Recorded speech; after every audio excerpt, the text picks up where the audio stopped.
YSR Congress Party cluster in charge మరియు 33వ division YSR Congress Party in charge Meghanath Singh, జిల్లా వైఎస్ఆర్ కాంగ్రెస్ పార్టీ ఎస్టీ సెల్ అధ్యక్షుడు పాలకీర్తి రవి, వారి మిత్రబృందం అంతా కూడా ఈరోజు పెద్ద ఎత్తున తెలుగుదేశం పార్టీలో చేరడం జరిగింది. చేరిన వారందరికీ కండువాలు కప్పి సాదరంగా పార్టీలోకి స్వాగతిస్తా ఉన్నాం. నెల్లూరు రూరల్ నియోజకవర్గంలో కష్టకాలంలో ఎవరైతే పనిచేశారో తెలుగుదేశం పార్టీ కార్యకర్తలు, నాయకులు, ఎన్నికల వేళ ఎవరైతే పనిచేశారో అటు తెలుగుదేశం కావచ్చు, జనసేన కావచ్చు, బీజేపీ కావచ్చు, నా సేవ్ రాష్ట్ర కావచ్చు, వారందరినీ అదేవిధంగా నూతనంగా ఈరోజు పార్టీలో చేరుతున్న వీరందరినీ కలగలుపుకుని ముందుకు సాగుతామని, ఎక్కడా కూడా మొదటి నుంచి తెలుగుదేశం పార్టీలో పనిచేస్తున్న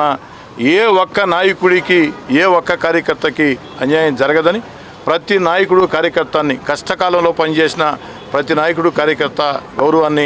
అన్ని రకాల కూడా గౌరవంగా చూసుకుంటామని, అదేవిధంగా నన్ను నమ్మి ఈనాడు తెలుగుదేశం పార్టీలో చేరుతున్న కార్పొరేటర్లు 1వ డివిజన్ కావచ్చు, 2వ డివిజన్ కావచ్చు,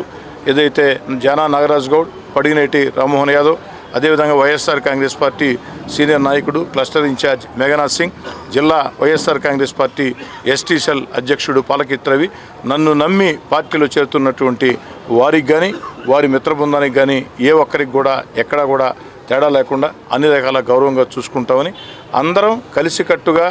ఒక్క తాటి మీద నడిచి గతంలో ఏ విధంగా నెల్లూరు రూరల్ నియోజకవర్గంలో 26 డివిజన్లు, 18 పంచాయతీలు, 12 ఎంపీటీసీలు గెలిచాము. సంపూర్ణ విజయం, 100% విజయం. వచ్చే ఎన్నికల్లో కూడా, స్థానిక ఎన్నికల్లో కూడా సంపూర్ణ విజయం సాధిస్తామని, 100% నెల్లూరు రూరల్ నియోజకవర్గంలో 26 డివిజన్ కార్పొరేటర్లు, 18 సర్పంచులు, 12 ఎంపీటీసీలు, 1 జడ్పీటీసీ గెలుస్తామని, ఎవరైతే పార్టీలో నిజాయితీగా కష్టపడి పనిచేస్తారో వారందరినీ కూడా అన్ని రకాల ప్రోత్సహిస్తామని, ఏదైతే ప్రభుత్వ కమిటీల్లో కానీ, దేవస్థానం కమిటీల్లో కానీ, లేదా మార్కెట్ కమిటీల్లో కానీ, అదేవిధంగా పార్టీ పదవుల్లో కానీ కష్టం చేసిన ప్రతి ఒక్కరికి కూడా న్యాయం చేస్తామని చెప్పని మాట మొత్తం కూడా ఇస్తూ, అందరికీ నేను చెప్పేది ఒకటే, ఈరోజు రాష్ట్రబాబు నాయుడు గారు ఆర్థికంగా దివాళా తీసినటువంటి ఆంధ్రప్రదేశ్ని గాడిని పెట్టేందుకు అభివృద్ధి కార్యక్రమాలు, సంక్షేమ కార్యక్రమాలు రెండూ నడిపిస్తూ మన బిడ్డలకి ఉద్యోగాలు, అదేవిధంగా పోలవరం పూర్తి, అమరావతి రాజధాని, వీటన్నిటినీ సమర్థవంతంగా నడిపిస్తూ ఉన్నారు. ఈ పరిస్థితుల్లో మనం అందరం కూడా రాష్ట్రంలో చంద్రబాబు నాయుడు గారికి అండగా నిలవాల్సిన అవసరం ఉంది. ఆ దిశగా అందరూ ప్రయత్నం చేయాలని, మీ ప్రాంతాల్లో నిరంతరం ప్రజల్లో ఉండి ప్రజల కోసం పనిచేయాలని, ముఖ్యంగా గ్రామ నాయకులకి, డివిజన్ నాయకులకి నేను మనవి చేసేది ఒకటే, గ్రామాల్లో, డివిజన్లో అనే కాదు, ఈరోజు పరిస్థితి ఏ విధంగా ఉందంటే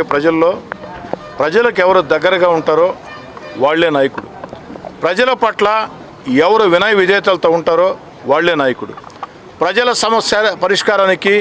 ఎవరైతే వేదికలుగా ఉంటారో వాళ్లే నాయకులు. ఇటువంటి నాయకులు, కార్యకర్తలు కావచ్చు, కొత్తగా చేరిన నాయకులు, కార్యకర్తలు కావచ్చు, అందరికీ మనవి చేస్తూ ఉన్న, నిరంతరం మీరు ప్రజల్లో ఉండండి. అన్ని రకాల కూడా స్థానిక ఎమ్మెల్యేగా నేను ప్రోత్సహిస్తాను. కార్యకర్త కష్టం, కార్యకర్త నష్టం, కార్యకర్త ఇష్టం, కార్యకర్తల కన్నీళ్లు, కార్యకర్త సంతోషం నాకు తెలిసినంతగా ఎక్కువ మందికి తెలియదని చెప్పని నా అభిప్రాయం. ఖచ్చితంగా నెల్లూరు రూరల్ నియోజకవర్గంలో కష్టం చేసే ప్రతి నాయకుడు, కార్యకర్తకి రూరల్ ఎమ్మెల్యే ప్రోత్సాహం ఉంటుంది. మీరు కూడా అధికారం చేతిలో ఉందని ఏదో ప్రజల మీద పెత్తనం చెలాయిస్తాం అన్న ధోరణిలో కాకుండా, అధికారం ఉండేది 10 మందికి మేళ్లు చేసేదానికి అన్న భావనతో ముందుకు సాగాలని అందరికీ మనం చేస్తాం.